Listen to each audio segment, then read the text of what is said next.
Hey, what's up guys? Today's video we're going to be continuing on the build. This should be part 5 of this build series. So we're completely building and rebuilding the top end of this engine. Here's where we're at right now. If all goes as planned, we should have this thing up and running today is the game plan. So on the last video you guys saw we did the rockers, we got our push rods on, we got the headers on, all that stuff. And right now we are just equipping this throttle body. So we're gonna do a stock bored out throttle body. It's a 52 mil, right Jason? 52. Yeah, so 52 mil, and we're using the Hughes air gap. So we're gonna use their adapter plate. We're gonna use stock fuel rails for now, stock injectors until eventually we probably do something a little more exciting with some boost, but she's gonna be rowdy even just this way. So we're gonna get all this buttoned up and we'll get going. I still gotta put all the sensors on this. We got a Stant 180 degree thermostat in there and it's a bunch of stuff, you guys. So let's get this thing sorted out and I'll show you guys the whole process. Oh, one other thing too, you guys, is some guys were asking, this is Jason's truck. My truck is the blue truck outside. I think I made that clear on the first video, but just in case there's any misconception, this is his truck that we're building on this channel. And we're actually gonna be kind of going to the track and stuff and going head to head after this. So it should be pretty interesting. His is definitely gonna make more power naturally aspirated, because he's got the heads, he's got the better Spintech headers. Hughes air gap is going to make better power down low too than my M1, so he's going to have the advantage there. He's also got a bigger cam, he's got more lift. So his is going to do better than mine naturally aspirated, but then we'll probably throw the Pro Charger back on mine once his is running and we fix all the other stuff that needs to be fixed on this. Probably put the Pro Charger back on mine and then mine will pick up there again. So should be pretty cool though. We'll still take both trucks to the track naturally aspirated as long as this whole lockdown thing goes away and we can actually go back to the track. But yeah, it should be pretty fun.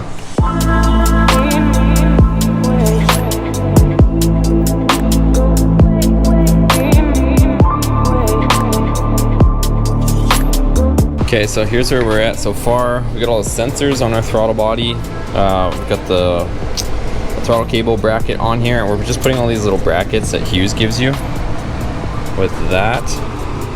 So these are going to be for the stock fuel rails to go on for now, but this looks really close, so we're going to see how this plays out. But that looks insanely close to there for this, so we'll see what happens. We're just double checking, and then we're going to put the fuel rail on and we'll see where it all ends up. Okay, so I'm gonna put the fuel rail on. We just put a little bit of oil in the O-rings on the injector so we can slide these in, and then we'll see where we line up. There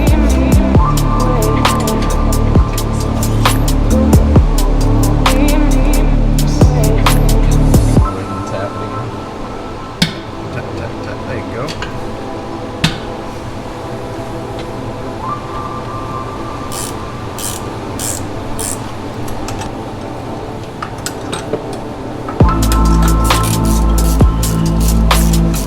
All right guys, intake manifold is all ready to go. So everything's on, everything's tight, our fuel rails are tight, we got the bracket, and we got these kind of little brackets that Hughes gives you for the stock air or stock fuel lines.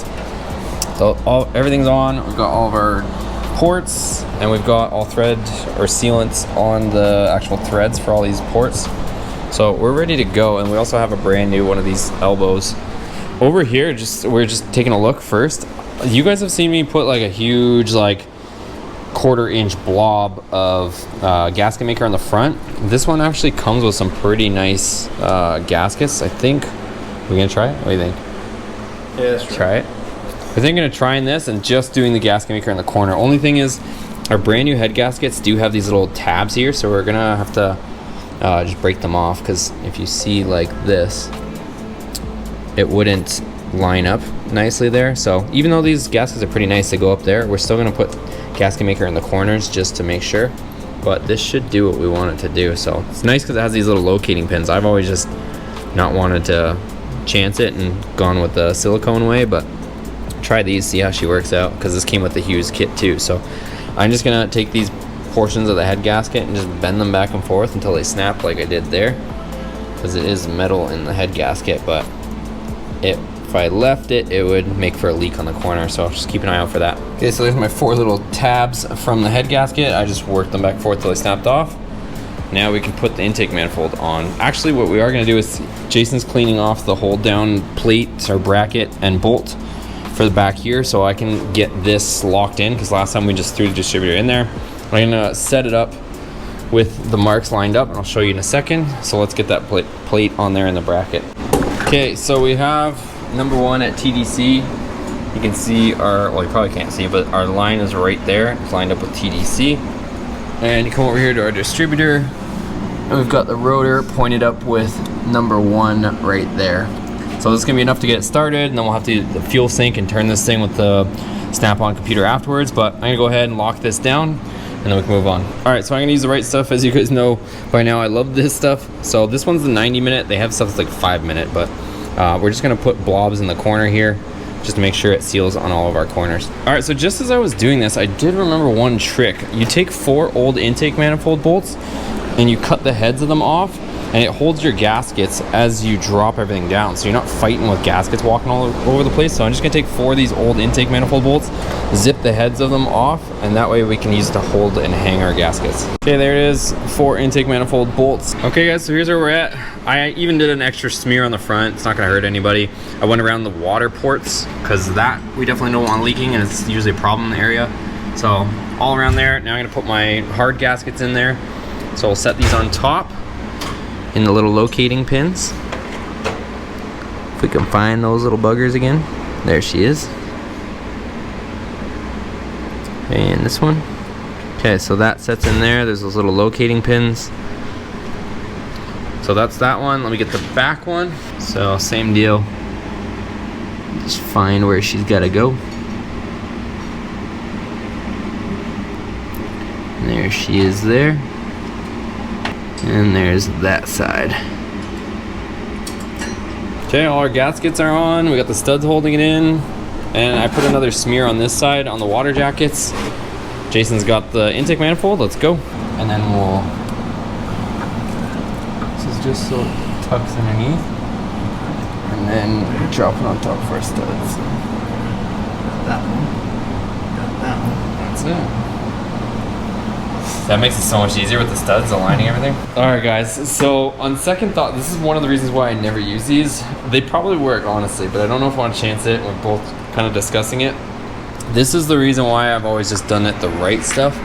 So you can see with that gasket, hopefully you can see there, it's holding it up. So most likely when we crank the crap out of this thing, it's gonna compress it, but you can see it's holding it off the head on both sides. So, I mean, most likely you can put the bolts in and crank it and it's gonna compress those, or do we just put a big blob of right stuff? So what we're gonna do is we're gonna put the bolts in, we're gonna start tightening it down. If it's a struggle to close this gap here, then we're gonna yank it again and we're gonna put just a huge blob of right stuff on the front there. But if it sucks down pretty nice and this looks like it's got a nice tight seal and it's hitting our heads on both sides or making nice contact, then we'll continue using those rubber hard gaskets. Okay, so I just removed our crappy studs and we're putting all brand new intake manifold bolts in. So right now I'm just tightening them in the sequence. Jason's got the sequence and I'm just running the handle. So we're gonna go ahead, torque them all, and then I'll torque them to spec and I'll tell you what that final spec is.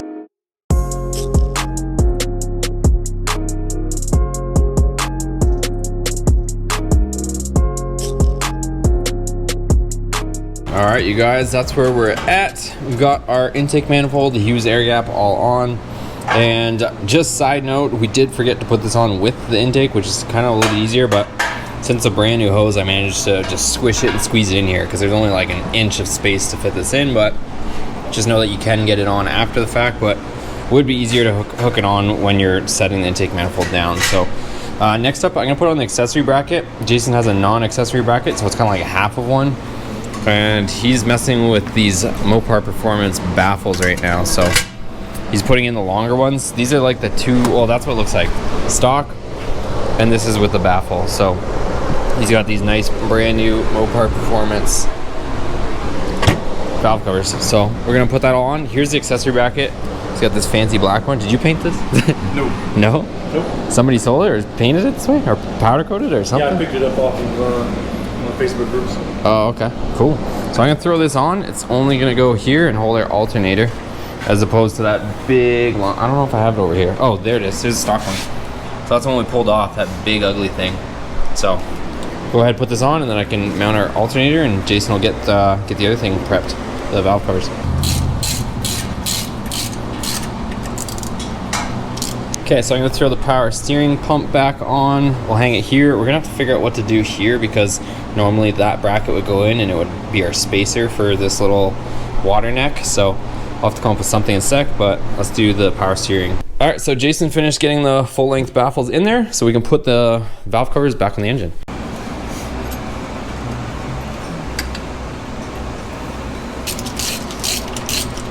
Okay guys, we're motoring along. I got the valve cover on and tight. He's doing his side. And right now, brand new in the box, we have a brand new alternator. It's the bigger one. So if you guys remember on mine, we went with the Durango alternator. It has more power so that we can run the electric fan. So same thing on his. So let's get out of the box and get it in there. All right, there she is, brand new. I got the hardware, I just stole it off the old bracket. Let's put it on. All right guys, we've been making a ton of progress. So power steering's on. We ended up putting on the stock lower pulley. We do have an underdrive pulley, but we don't have the belt for it, so we didn't do that. This all looks wicked in my opinion. The accessory drive without the AC. We got the accessory mount. And we started hooking up all sorts of stuff, heater hoses. We got our cables, our TV cables. We had to do a tiny bit of wiring, fix some old wiring that was on this. So we fixed the wiring for the map sensor, TPS sensors all fixed. And leaving the injectors off right now so that we can turn it over and prime it. I'm also gonna pull the fuel pump fuse when we do that too, just so it doesn't fire up. We'll, run it over a little bit just to get the fuel or the oil pressure up a little bit as well. And then we've got fire core wires. We've got a new Napa brass tip cap that we're gonna throw on it. So we're gonna get all our wires sorted out, and then we should be pretty close, you guys.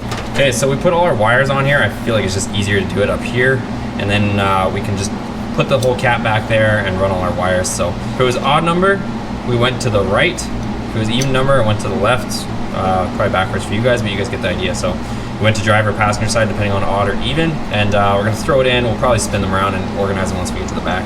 All right, guys, so we got the cap and rotor in the back, and we're just putting the wires in, but we're also putting in brand new spark plugs. We also threw in the heat shields. We're gonna go that route for now, so swapped them over from the old heads, and we'll throw the spark plugs in, torque them down. We already gapped them as well. Okay, so we got spark plugs, wires are in. Right now we're gonna see if we can pump the gas out of the fuel pump, because it's like 3 years old, so out of the tank. So I don't know, we're gonna dump a bit into this empty can and see if it stinks or not. So if not, I might bypass and turn on the fuel pump with my computer and just let it empty itself into the can. So we'll see if it stinks or not and decide from there. Okay, so right now I'm using my old school scanner, and I am going to, don't mind the dinging. Actually, let's go outside. Let's put this down here. Okay, so we've got the tank, and you can probably see the gas in there. It's like a yellowish color. So it's half a tank of this. So I'm gonna go through on the scanner. I'm just gonna turn on the fuel pump without it running, and we will pump all the gas out. So I gotta remember where it is. I think it's functional tests or system tests. Let me find it here. Okay, so I'm in the fuel pressure test, and if I hit yes, it's just gonna turn on the fuel pump. And then see there's on and off switch. So if I hit yes, we've got fuel pumping out. So she's gonna run and pump all that nasty fuel into there. And then, well, I'm just gonna pump it all out, I think, right? Might as well. We'll pump all of it out, and then we'll get some new stuff in there. That stuff's nasty. Look at it, it looks like freaking pee. It's dehydrated. It's so gross. Okay, so we just put another almost gallon in there, because the truck actually shows it has half a tank, but it stopped pumping. So, and this truck's been sitting for what, like 3 years? At least, yeah. At least 3 years. So we don't know if it's just super low. We're trying to get whatever junk was in the tank out.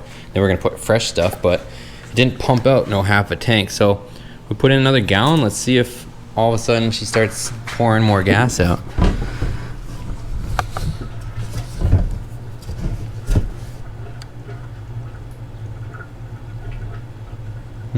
Kind of sounds like it's sloshing.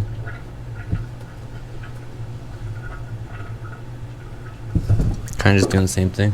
It's so weird. Look, you guys can probably hear the camera. Hear that?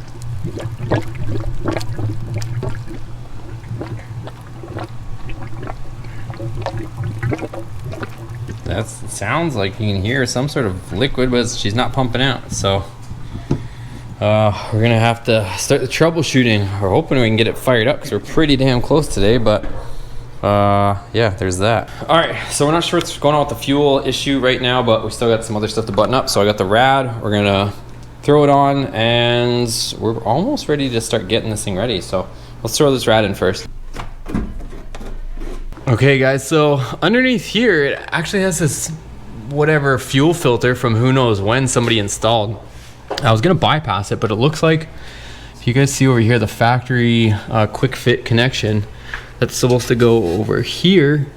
At least they didn't chop it on us. So what I'm gonna try to do is, without getting a face full of fuel, is disconnect that. We're just gonna bypass this. We're gonna get rid of it regardless, because it's gonna be restricting our fuel flow, and it might even be doing it already. So, because we can hear the pump running, it's just not coming through. So hopefully it's just this guy that's clogged up, but we'll find out in a second.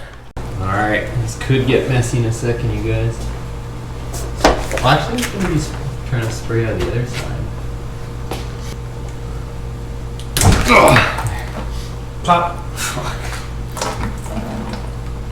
All right guys, well, we tried cycling the pump and still barely any fuel. So the pump's running, but still nothing coming out. I'm gonna bypass that little filter anyways, because it's probably gonna be restricting our fuel flow for this bigger engine, or more horsepower engine. So on to the next. But I'll plug in the stock factory fuel lines anyways. Well guys, things have changed dramatically. So right now we've got the lift. We're about to lift the bed off and see what's going on with that fuel pump, so we can order some parts so we can finally get this thing running.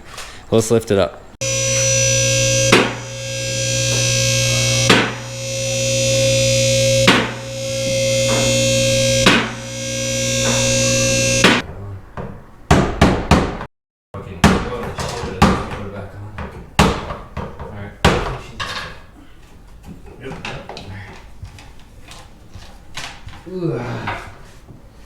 Okay, so we just struggled, got the ring off. Now I'm gonna pull this pump and we'll have a moment of truth here. It says there's half a tank in it, but she doesn't want to pump anything out. So let's see, let me get it out. Okay guys, we got the fuel pump out. Check out this beauty work here. We got about 3,000 band clamps holding the exhaust on.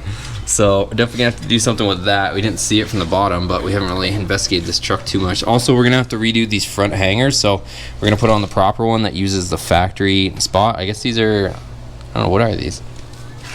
They're not even... No, they're for the rears. Oh, okay, so it's... And somebody used rears for the fronts. Okay, so that's what this is. Somebody used rears and re-drilled this up here. So we're gonna get the ones... You have ones that fit here, you said, right? Yeah. Yeah. So we're gonna get ones, and they're adjustable, you said, right? Yeah, they're 2, 2.5, or 3 inch drop, your choice. Oh, okay. There's 3 separate holes. I'll grab one in a second. So we'll have that, and we're gonna put this back into the factory bolt holes. So we can do that, but we're not gonna do that today. So there you go. Oh, so there you go. So it has all those 3 adjustables. Yeah. All right. Okay, perfect. Okay, and then I'll show you guys what we're dealing with. So fuel pump is out. It's right here. I'm gonna have to disassemble it. We're gonna order probably the same thing as mine, the AEM 400. But we got a mess of tools to clean up, you guys. And that's gonna be a wrap for today's video because we need parts to get this thing running. So fortunately, we're not gonna be able to start it. Trust me, we both wanted to start it. Hope so. We wanted to start it and hear this thing, but as always, Dakotas like to disagree with us here in this garage. So we'll get it though. I think our troubleshooting skills are a little bit quicker now since dealing with my headache truck. But anyways, make sure you guys give this video a thumbs up, hit that subscribe button, and turn on that bell so you're notified of all these videos, because we're not stopping here. We're gonna have a solution here shortly, but we gotta go order those parts. So thanks again. Also, check out that join button down below. You guys can join Team Boosted Motorsports. There's some perks there. You can check that out. It does help support the channel and help support all the mods and stuff that we do here. So check that out for me. Make sure you give it a thumbs up before you take off, and we'll see you on the next video.